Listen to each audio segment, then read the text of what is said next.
My name is Nathan Kolopek, I am Matthew Morkin. and this is the Veritas Equipping Podcast.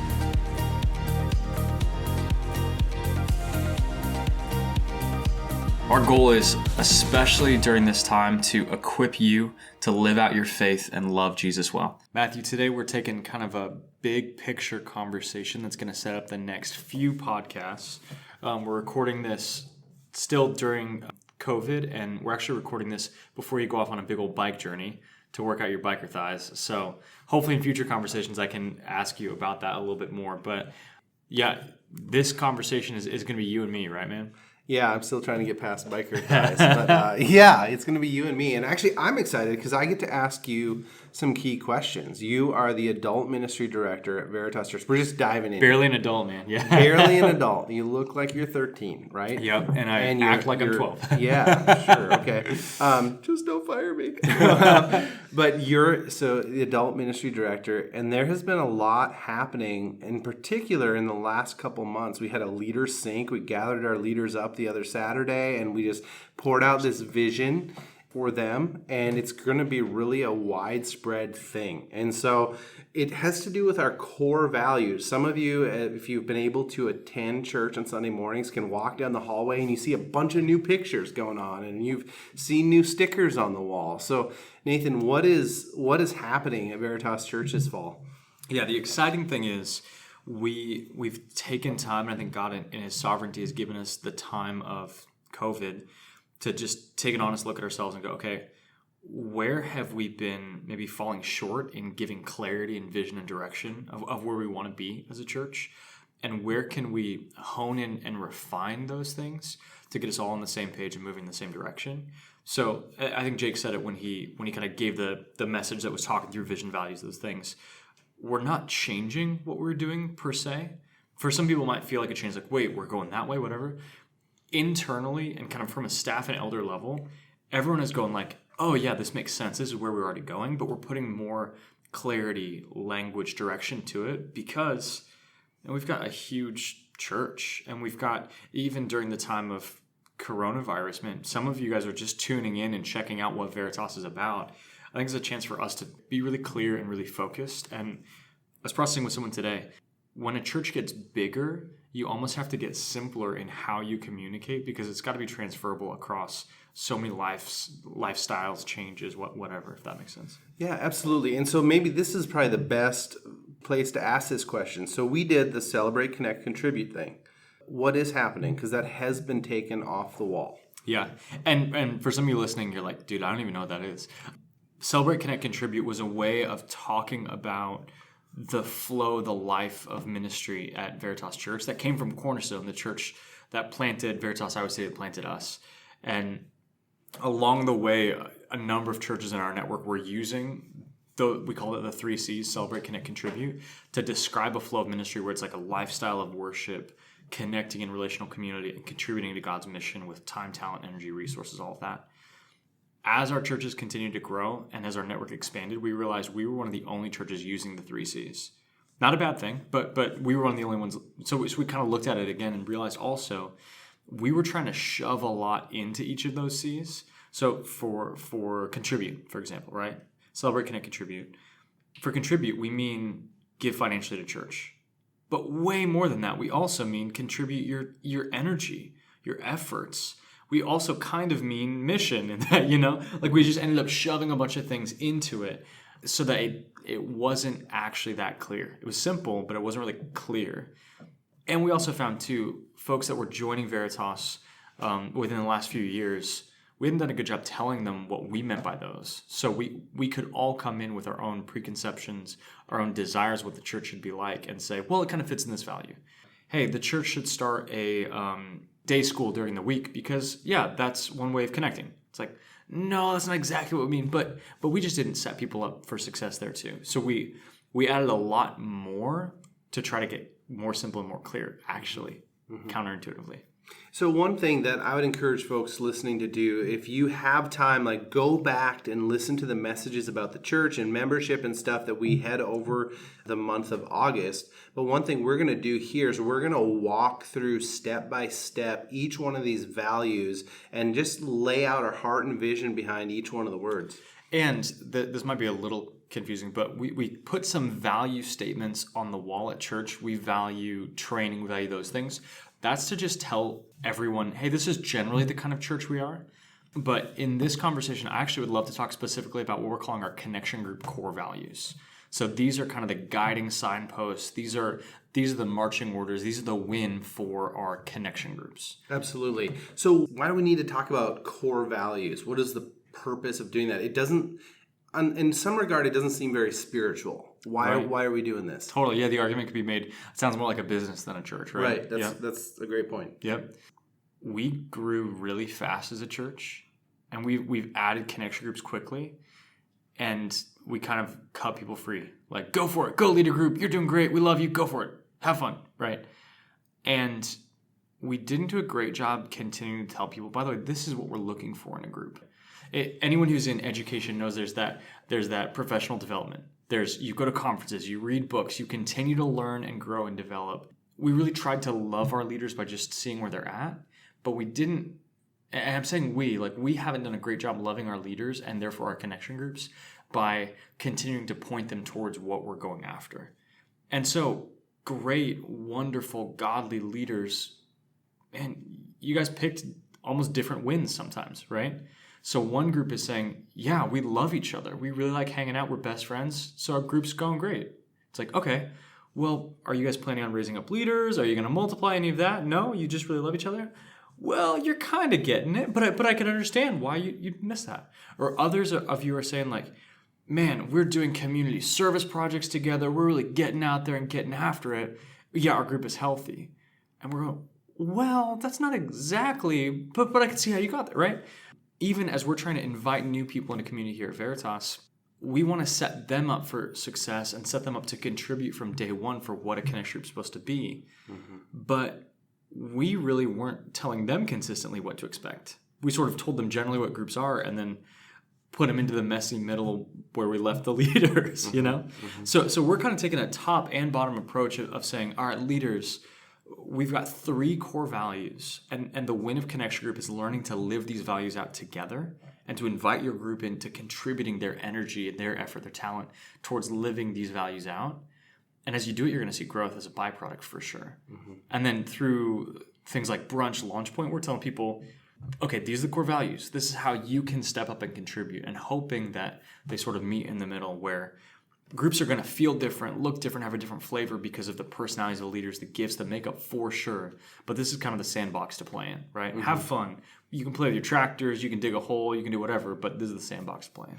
So core values, you mentioned the sandbox. I really liked that picture, right? Because you have a play area, just to dive into this whole sandbox thing here, right? You have the play area, but you have edges, right? There are corners. So you're saying the core values are we're just putting that box up so the sand doesn't get everywhere. Yeah. I mean, generally what we'd say for our connection groups is the boundaries of the sandbox look like our theology as a church, right? So if a connection group is going theologically a way different direction than our church, all right, guys, that's not where we're going. You've stepped outside of the boundaries, mm-hmm. right? Our theology, our ministry culture and distinctives. So we're radically relational as a church. We want to be relationally focused. Okay, your group should reflect that somehow, right? Or we want to stay simple as a church. Man, your group should reflect that.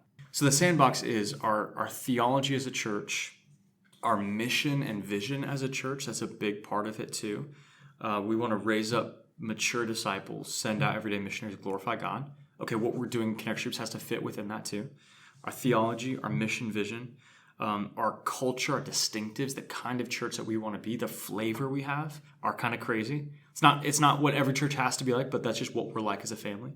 And then our core values for connection groups. Those are kind of the 4 boundaries. Within that, man, there's a lot of room for leaders to lead and to have fun and to do what, do what's healthy for their group. So in that, we're not saying what the rotation of group looks like or where you have to meet or if you have to have food or not have food or, there's a lot of room. Even how long your night's supposed to be, how long the discussion's supposed to be. Do you split men and women? Like, I don't know, leaders, like, we love you, do what's best for your people, have fun. Well, and that's the key thing too. I mean, leaders are they're leading, so there's some things there too, but they're getting some direction from us through those core values, so that they know what's going on. And some people can look at that negatively because it has been negative in the past, but they're good leaders and they're poor leaders, and so we strive to be the most God-honoring leaders there can be, and so just pushing for that as well. And I think spiritually, again, too, with these segments kind of standing out to us as walls on the sandbox, as guides, we want to see people shepherded, and as best we can. Shepherding is always dicey, right? Because each person grows at a different rate of speed, and you want to encourage someone in their walk with Jesus to move along quickly, but that's not always the case. And so, it goes at different rates of speed, but just wanting to give that guidance, give that direction, just want to give that picture to our people. So what is something that you're most excited about with our new core values? Yes. I'll just list the core values really quick. Community, care, application, multiplication. Community, care, application, multiplication. In the next weeks, we'll talk through what those mean specifically, how we flesh this out. One of the things I'm excited for is actually a couple conversations I've had with leaders recently where they've been excited to have direction. Like when our leaders feel free to lead, that gets me jacked. When our leaders feel like, yes, I know what we're going for together, that gets me excited. Mm-hmm. Like, we have incredible connection group leaders here at Veritas Church that want to shepherd their people. And what I'm experiencing is, hey, when we tell them what we're going for, they're like, sweet, finally, like, let's go. Let's get after it together. One of the things that I think is going to be a fun emphasis is that multiplication piece. When we talk about multiplication, we're talking about personally, okay, your faith multiplying. We're talking about raising up leaders, and we're talking about multiplying connection groups. Mm-hmm. And I hope as we live that out within our connection groups, we actually set ourselves up to multiply churches. There's a funny language thing. I did my undergrad in linguistics, and I took a class that I loved about how language shapes how you see yourself and how you see the world. We use language to interpret the world and to shape the categories. And so many of us have heard of church splits or connection group splits. Okay, our group's going to split. But split has so many negative connotations in the church world. We're explicitly saying multiplication because we want to joyfully send people out. Now, man, in the church world, again, there are hurts, there are splits, for sure, that's reality. But we're not splitting up our groups. We're multiplying them out because God is raising up leaders, and we are joyfully, even when it's bittersweet, even when they're gospel goodbyes, joyfully sending people out to develop new connection groups and ultimately, Lord willing, to plant more churches, which is so exciting. Mm-hmm. How do the four, so we're going to, again, just as a reminder, we're going to walk through each one of these, but how do those four things rely on each other to create this mature disciple that is going out as an everyday missionary? Yeah. And when we look at kind of the things we're doing as a church, the strategy, Jake sort of talked about that in the sermon. Like, there's 6 pieces of our strategy for shaping people. So we've recognized Connection Group can't do everything. Connection Group cannot accomplish mission effectively when we're trying to make it focus on personal development. It also can't really accomplish discipleship per se in the context of meeting once a week with a mixed gender group, often multi-generational, all of that, right? So we're trying to define even, okay, these are the things Connection Group can accomplish. Connection Group can be the place where you feel shepherded and cared for, right? The elders of Veritas, Matthew, you being one of the elders, have given responsibility and authority to our Connection Group leaders. You've vetted them, but you've given them responsibility to shepherd the sheep. So most people's direct contact with care, shepherding, discipline, encouragement at Veritas is going to be a Connection Group context. That's a beautiful thing. So part of our being shaped is like that life-on-life connection thing. And that takes time.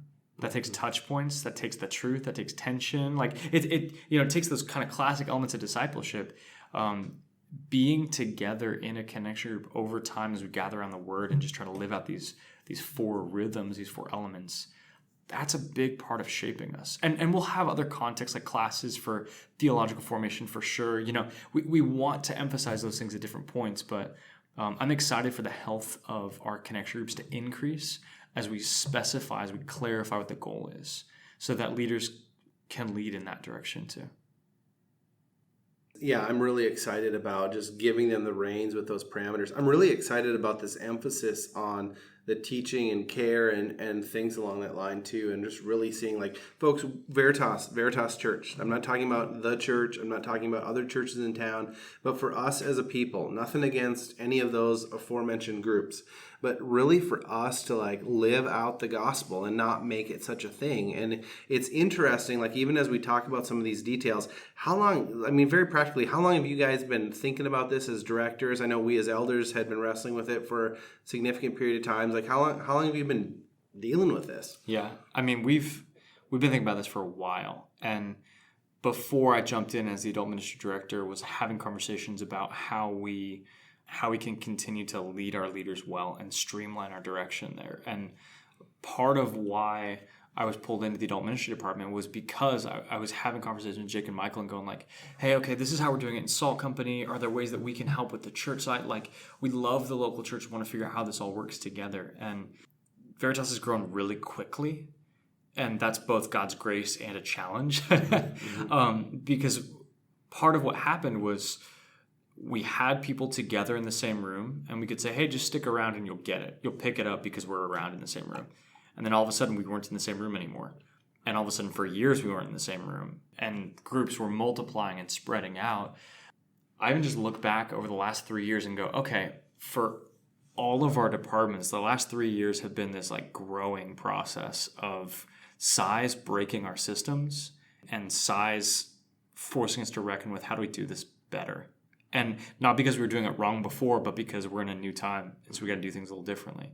And so, yeah, guys, this has been a long-term project. Even as language is just rolling out, by the time Jake had told the church about the new vision, us directors were like, yeah, or, come on, guys. Like, I'm tired of hearing this already because we've been praying about it, thinking about it, talking about it, working on it for a while. And that's one of the things that's really important. And again, maybe for some of you who aren't used to the church leadership world, is really wrestling. Like, this is all about discipling people. Yeah. This is all about teaching people about Jesus. How do we get people to the foot of Jesus? How do we get people in the Word? How do we do that? Like, we want greater disciples. And I think for some of us, again, like, I challenge you to get past the Sunday morning. The Sunday morning is not all that we think about, but really, like, how do we encourage people in the Word so they can celebrate with us on Sunday morning the greatness of God? And some of what you were saying before about, and we're not talking to the church or other churches. This is our kind of crazy, right? Mm-hmm. Doesn't make it the right thing. I don't see these 4 core values like explicitly laid out in, second exclamations or something, right. Third amphibians, whatever. We think these are biblical principles for sure. And it's not wrong if other churches are going to emphasize something slightly different in the way they do their body life, right? We are trying to together just love the people God's brought here, help us all grow into maturity and be sent out for God's mission. And Connection Group leaders, I'm so thankful for you. I'm thankful that you're on mission with us. You guys are killing it. You love your people well. And it's not always easy, especially with the season we live in, the decisions we're having to make in light of COVID and all these things. But Connection Group leaders, I'm so thankful for you. And I'm thrilled and excited to just be along the ride with you and to see how God's going to use you to raise up mature disciples and send out everyday missionaries. And he's going to be glorified by the way that you love his people. Well, I'm excited to go through these things over the next several weeks. Nathan, thank you so much for the work and time that you've put into this. We appreciate you as you're kind of the new guy on the adult ministry team. We appreciate you jumping in there and serving us in this way. Veritas, we love you. We hope and pray that through this, really, you'll be encouraged to grow closer to Jesus, and you'll be encouraged to walk alongside those who are with you in community. So thanks so much for listening. Yeah, thanks, guys.